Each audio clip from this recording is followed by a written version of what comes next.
All right, guys, welcome to early June. This is like one of my favorite times to fish in Arizona, partly because the fish are done with the spawn.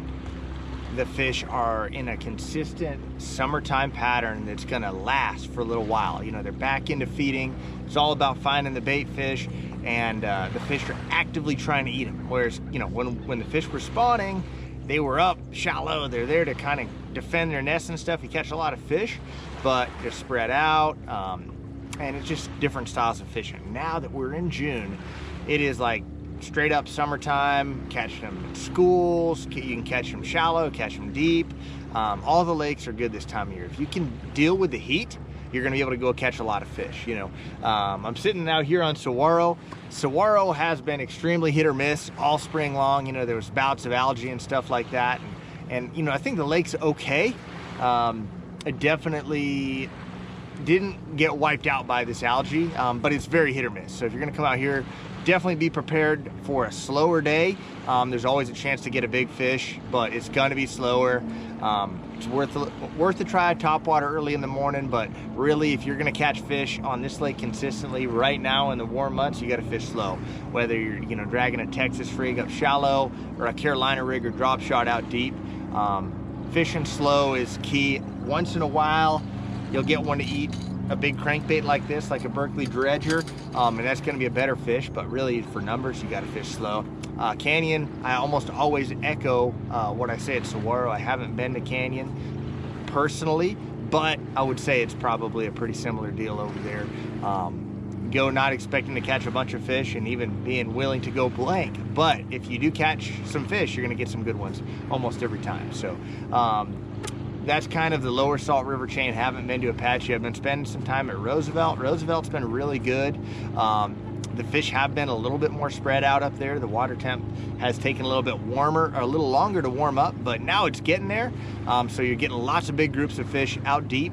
But if you're a shallow fisherman, you like to throw topwater, you like to, you know, do the spinnerbait thing, those are still viable options. You know, you can get out, throw something like a Chopo like this, Berkeley Chopo, walking bait. If you're up around a ton of brush, a buzz bait's a good way to catch them right now. You know, a lot of options. If you go deep, you know, something, get on your graph, idle around, use your electronics, look in that 10 to 25 foot zone, and you'll see some fish. When you see them, turn around, fire at them, and try to get that school going. A great way to fire that school up and keep them going is that deep crankbait again. You get some big bites on it too, but all kinds of different ways to catch them at Roosevelt. And that's one thing, awesome thing about that lake. You know, you could be a deep fisherman, shallow fisherman, and there's always going to be fish for you to go catch.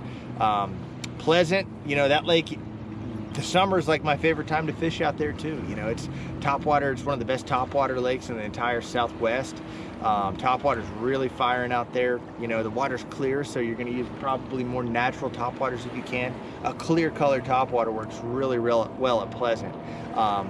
You know, the stripers have been biting from what I gather from buddies that have been fishing out there. So small swim baits, topwaters, maybe if you get a little dirtier water, a crankbait, but really a small swim bait and topwater. And then when the sun gets high and the activity level slows down, pick up that drop shot, natural colored worm, a brown or a green or something like that, and you should be able to get some bites doing that. Look for shade out there.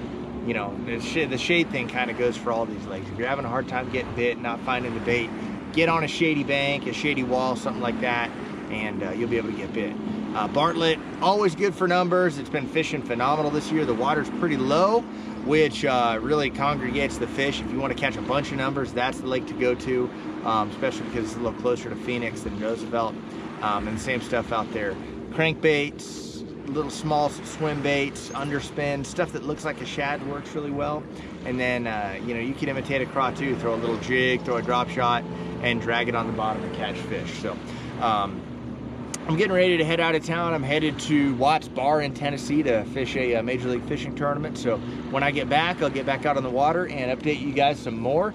Please make sure to like and subscribe to the channel. Appreciate you guys watching the reports. We got a lot of other stuff going on too. Did a video up at Roosevelt last week.